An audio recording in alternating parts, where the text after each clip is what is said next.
Good morning, ladies and gentlemen. We got him.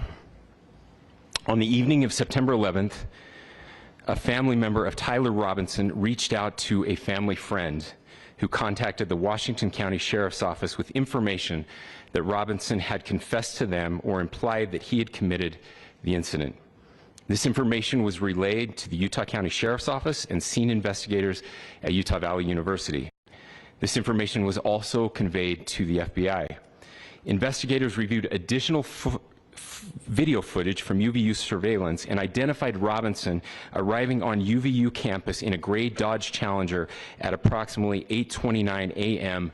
on September 10th, in which he is observed on video in a plain maroon t-shirt, light-colored shorts, a black hat with a white logo, and light-colored shoes. When encountered in person by investigators in Washington County on September 12th in the early morning hours, Robinson was observed in consistent clothing with those surveillance images. Investigators interviewed a family member of Robinson who stated that Robinson had become more political in recent years. The family member referenced a recent incident in which Robinson came to dinner prior to September 10th, and in the conversation with another family member, Robinson mentioned Charlie Kirk was coming to UVU. They talked about why they didn't like him and the viewpoints that he had. The family member also stated Kirk was full of hate and spreading hate. The family member also confirmed Robinson had a gray Dodge Challenger. Investigators identified an individual as the roommate of Robinson. Investigators interviewed that roommate, who stated that his roommate, referring to Robinson, made a joke on Discord. Investigators asked if he would show them the messages on Discord. He opened it and showed several messages to investigators and allowed investigators to take photos of the screen as each message was shown by Robinson's roommate. These photos consisted of various messages, including content of messages between the phone contact named Tyler with an emoji icon and Robinson's roommate's device. The content of these messages included messages affiliated with the contact Tyler, stating a need to retrieve a rifle from a drop point, leaving the rifle in a bush, messages related to visually watching the area where a rifle was left, and a message referring to having left the rifle wrapped in a towel. The messages also refer to engraving bullets and a mention of a scope and the rifle being unique. Messages from the contact Tyler also mentioned that he had changed outfits. I know there has been speculation as well as to the writing on those casings, those bullet casings, and I believe we have that as well. And I will share that with you now. So the area north of Campus Drive Road where the suspect crossed over, you saw some of that in the video that we released last night, consists of a grassy area with trees on the edge of the UVU campus. Investigators discovered a bolt-action rifle wrapped in a dark-colored towel. The rifle was determined to be a Mauser Model 98 30-06 caliber bolt-action rifle. The rifle had a scope mounted on top of it. Investigators noted inscriptions that had been engraved on casings found with the rifle. Inscriptions on a fired casing read, "Notices, bulges, capital OWO, what's this?" ? Inscriptions on the 3 unfired casings read, "Hey fascist!" ! Catch! ! Up arrow symbol, right arrow and symbol, and 3 down arrow symbols. A second unfired casing read, "Oh Bella Chow, Bella Chow, Bella Chow, Chow Chow," and a third unfired casing read, "If you read this, you are gay, LMAO." We are indebted to law enforcement across the state who has worked seamlessly together, local law enforcement, state law enforcement, and our federal partners with the Federal Bureau of Investigation. We're grateful for everyone who worked together in such a short amount of time to find this person and to bring justice. I want to thank the public who has been so engaged, reviewing videos, helping us with sending in tips, and helping us get to this point. I want to thank the family members of Tyler Robinson who did the right thing in this case and were able to bring him into to law enforcement as well. I especially want to thank the family of Charlie Kirk, Erica, Charlie's parents, his children. I want us to be thinking of them as we bring justice in this case. They will be involved in that justice. We will be working very closely with them as we move through this process as well.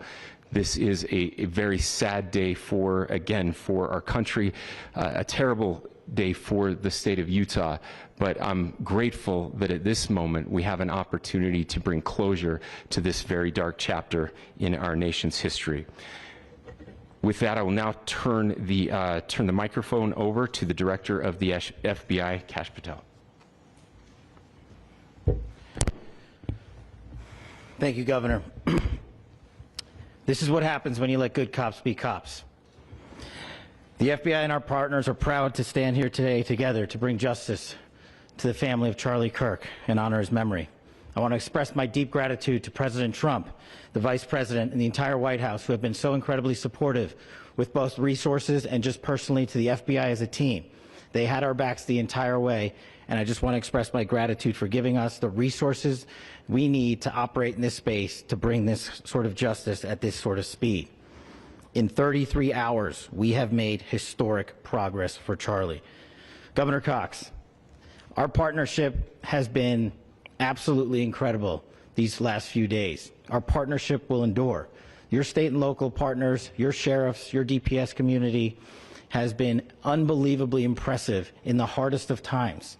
And a case like this cannot be solved, cannot be brought without partnering with your state and local authorities. The FBI has a certain role to play, and we will play that role, and we will lead out for the federal government. But Governor Cox, we are so grateful for your state partnership that led out on this investigation.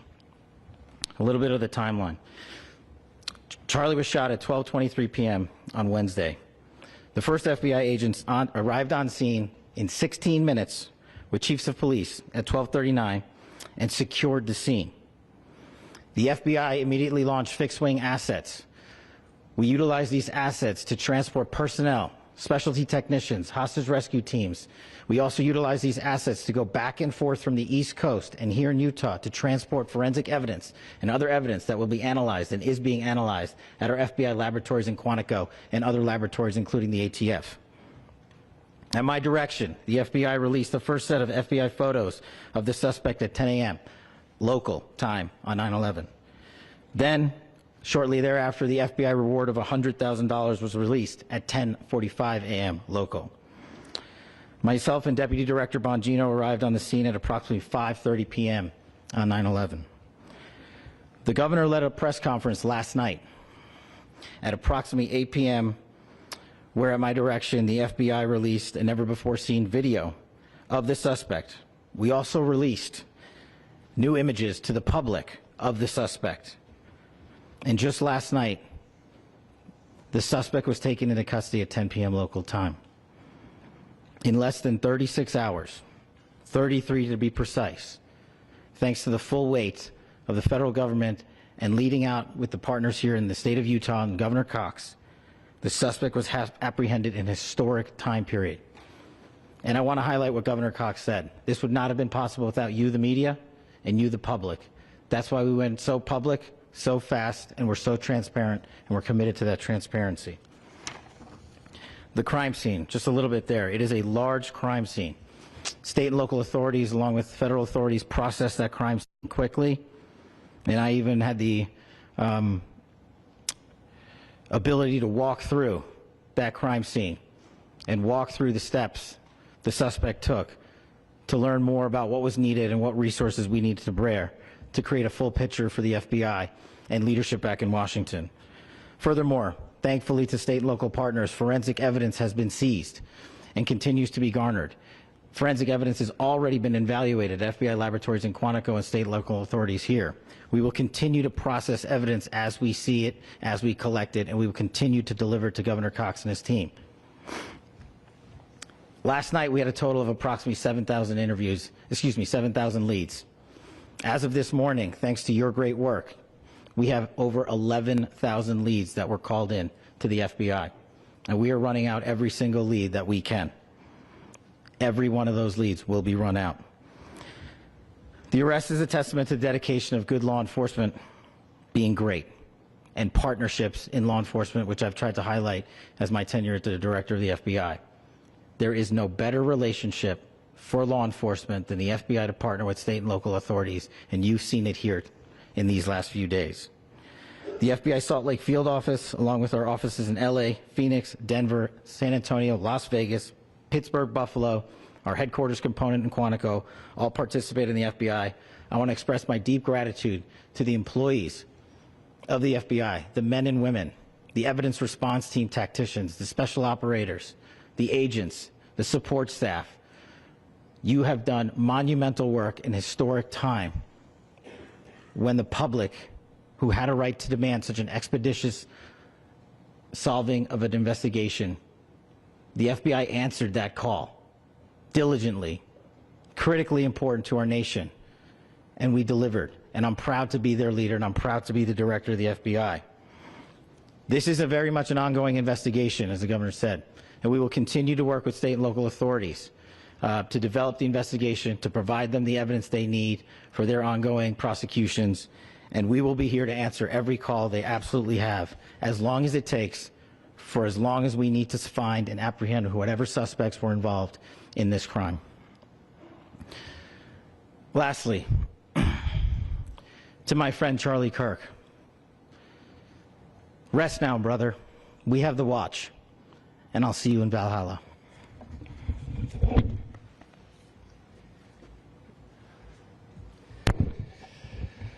Thank you, and good morning. I would just like to take a few minutes as the sheriff to express my gratitude for everybody who has played a part in this investigation.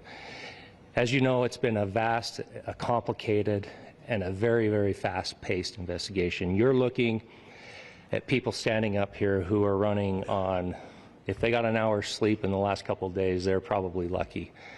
It has been very taxing. It has been so impressive, speaking on behalf of the local law enforcement, to see the cooperation that we've seen in this type of case. Across the state, sheriffs, chiefs, our state partners have stepped up and have come to the call on anything that we needed. Our county chiefs have been phenomenal. Our Utah County Attorney, Jeff Gray, who's standing up here with us, has been phenomenal in leading us through this investigation. I would like to thank the federal government for their resources, their assets. Our local team here, our FBI team, has been extraordinary in helping us work through this and bring this person to justice.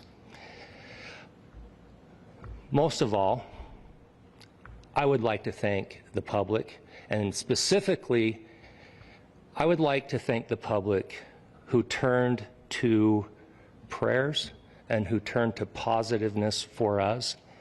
I would like to thank them on behalf of the law enforcement community, because we needed those prayers. That's what we needed to get through this. We needed your support, and you gave it to us. We needed your patience, and you gave it to us. And I would like to thank you for the Kirk family, because that's what they need, is your support and your prayers, and that will get us through all of this. So thank you, everybody, for everybody that have stepped up. We've had such a phenomenal response to this. Thank you.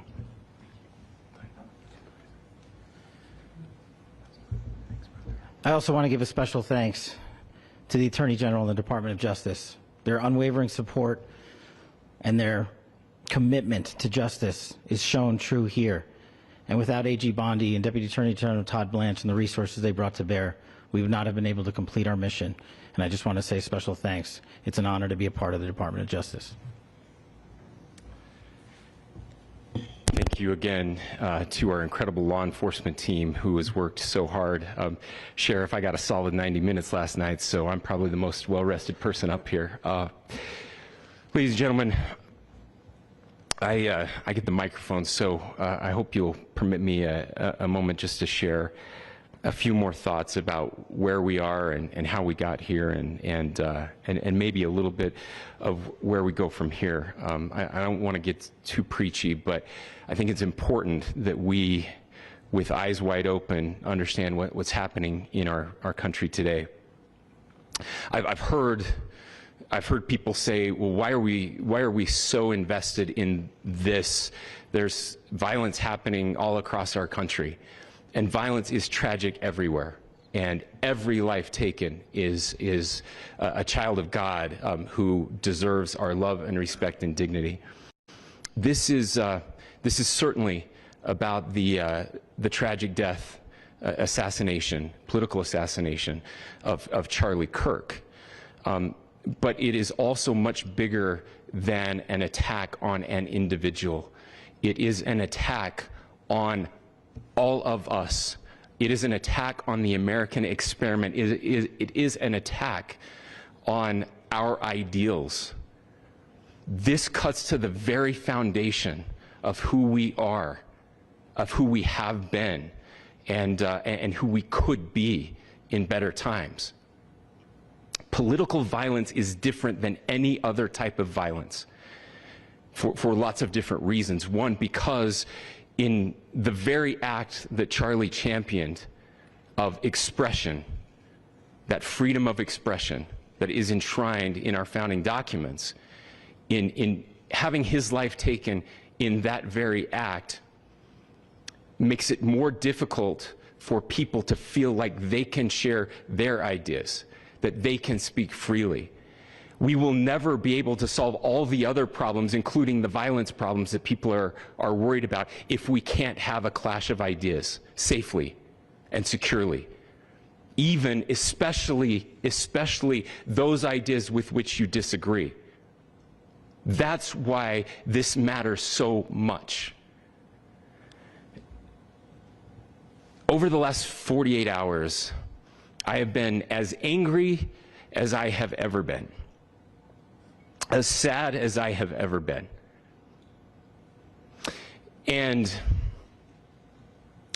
it was, as anger pushed me to the brink, it was actually Charlie's words that pulled me back.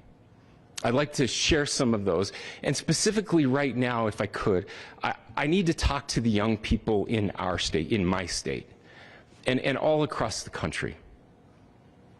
As President Trump reminded me, he said, you know who really loved Charlie? The youths. And he's right. Young people loved Charlie, and young people hated Charlie. And Charlie went into those places anyway. And these are the words that have helped me. Charlie said, when people stop talking, that's when you get violence. He said, the weak can never forgive. Forgiveness is the attribute of the strong. The only way out of the labyrinth of suffering is to forgive. Welcome without judgment, love without condition, forgive without limit. He said, always forgive your enemies. Nothing annoys them so much. A few months ago, I referenced this last night, Charlie posted to social media, when things are moving very fast and people are losing their minds, it's important to stay grounded. Turn off your phone, read scripture, spend time with friends, and remember, internet fury is not real life. It's going to be okay. He again said, when you stop having a human connection with someone you disagree with, it becomes a lot easier to commit violence. He said, what we as a culture have to get back to is being able to have a reasonable agreement, where violence is not an option. Now, again, to my young friends out there, you are inheriting a country where politics feels like rage. It feels like rage is the only option. But through those words, we have a reminder that we can choose a different path. Your generation has an opportunity to build a culture that is very different than what we are suffering through right now. Not by pretending differences don't matter, but by embracing our differences and having those hard conversations. I think we need more moral clarity right now. I hear all the time that words are violence. Words are not violence. Violence is violence. And there is one person responsible for what happened here. And that person is now in custody and will be charged soon and will be held accountable. And yet, all of us have an opportunity right now to do something different. I want to thank my fellow Utahns. You know, this bad stuff happens. For 33 hours, I was praying that if this had to happen here, that it wouldn't be one of us. That somebody drove from another state, somebody came from another country. Sadly, that prayer was not answered the way I had hoped for, just because I thought it would make it easier on us if we could just say, hey, we don't do that here. And indeed, Utah is a special place. We lead the nation in charitable giving. We lead the nation in service every year. But it did happen here. And it was one of us. But I want you to look at how Utahns reacted the last 2 nights. There was no rioting. There was no looting. There were no cars set on fire.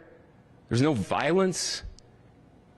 There were vigils and prayers and people coming together to share the humanity.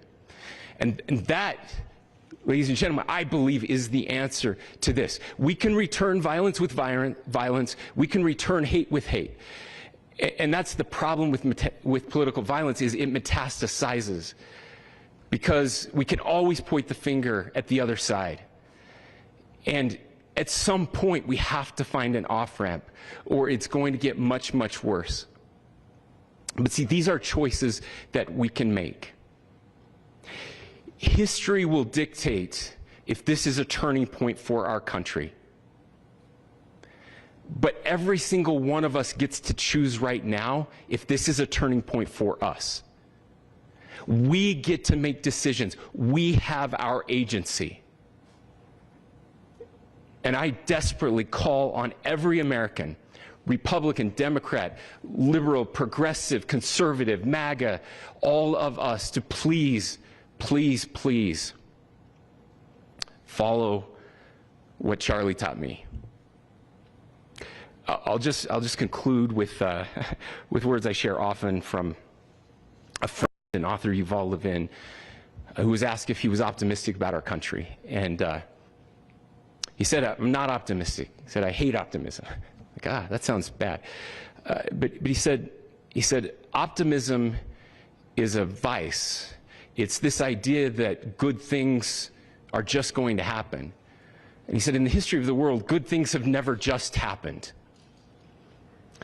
He says, I'm not optimistic, but I am hopeful. And hope is the virtue that sits between the vices of optimism and pessimism. Hope is the idea that good things are going to happen because we can make them so. I still believe in our country. And I know Charlie Kirk believed in our country. I still believe that there is more good among us than evil. And I still believe that we can change the course of history. I'm hopeful because Americans can make it so.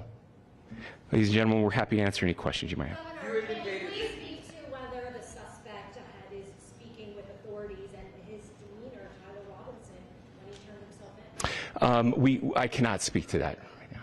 Governor, how do you interpret the agreement on casing?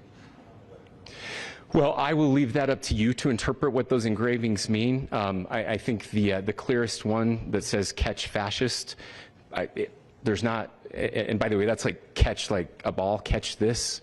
That's I think that speaks for itself. Governor, you indicated that he had been communicating. Please. Talked about this level of hatred that this person expressed. Beyond that, is there anything in your view that you discovered that may have radicalized or changed him to prompt him to commit such a horrific? There's nothing more that we can share at this time. Governor, Yeah, you indicated that he had been communicating with a friend on Discord about the gun. Do you anticipate any more arrests? We do not at this time have any information that would lead to any additional arrests. Do you believe he acted alone? Yes, but the investigation is ongoing. How he came into custody of police and where he is right now? Yes, so right now, Mr. Robinson has been booked into the Utah County Jail. You heard the president this morning report that he was taken into custody, that his family and a friend helped to deliver him into custody of law enforcement in Washington County. For those of you that don't know where Washington County is, it is the southwesternmost part of the state of Utah. It's about a 3.5 to 4 hour drive from here, where we are right now, and that's where he lived and where they turned him in. Please, I'll go here. I can't share any more than what I've already shared. Yeah.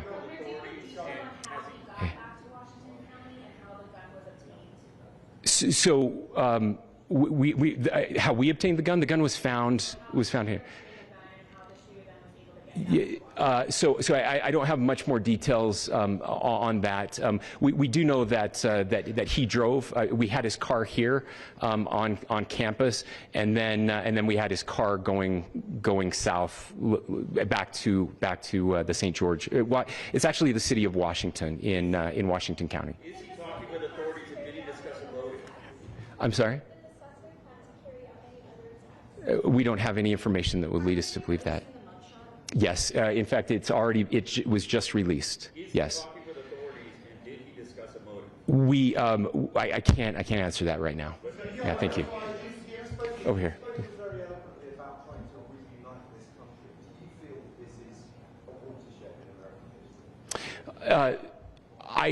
I absolutely believe that this is a watershed in American history. Yes.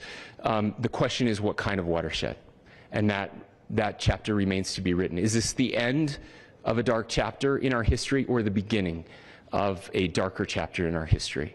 Look, I mean, if you look at true political assassinations in this country of someone of this stature, this feels a lot like the late 60s, and having one so gruesomely displayed on camera in all of our hands and in all of our pockets. We are not wired as human beings biologically, historically. We have not evolved in a way that we are capable of processing those types of violent imagery. And by the way, we've seen another one with a gruesome stabbing very recently that went viral. This is not good for us. It is not good to consume. Social media is a cancer on our society right now. And I would encourage, again, I would encourage people to log off, turn off, touch grass, hug a family member, go out and do good in your community. That is happening, and it's happening organically right now. I had a friend in a small city in Utah who said, we're getting together, the Republicans and Democrats in my little town are getting together to have a discussion tonight, last night, just to find a way to find their better angels. So yes, this could be, I mean, you know, again, you have to go back to JFK to have seen a video live of something like this happening. I wasn't born until 1975, but I know that things were really dark in the late 60s. Sorry to some of you. I know some of you were there. But this is our moment. Do we escalate, or do we find an off-ramp? And again, it's a choice. It's a choice, and every one of us gets to make that choice. Two more questions right here. Could we clarify that the release of those enhanced images that APM and Timeline and Director Patel gave us led to I cannot comment if there is a direct connection or not, but all I can say is that, that through some process, the family came to know that this had happened. One more thing, Governor. Could you just clarify the clothing issue you mentioned earlier? Was he changing outfits? Correct. Yes, yes. So, so when he's first spotted on campus, he has different clothing on, and then he changes clothing on the roof, and then changed back into that clothing at some point, so that when he was apprehended, when he was arrested, the clothing matched the clothing he had on before the shooting here at UVU. Last question here. Yes. The suspect was freshly caught. Can you kind of tell us a little bit more about where, and was he a student here at this university, and is there any history of mental illness? Yeah. So. I don't have any information on the mental illness part. He was not a student here at UVU. He was living and had lived for a long time with his family in Washington County, in the southernmost part of our state. Thank you, everyone, for your great work in getting this information out. I would just say, process-wise, this may be important. I know many of you aren't familiar with the process in Utah. I think it's important that you understand that basically we have 3 days for charging documents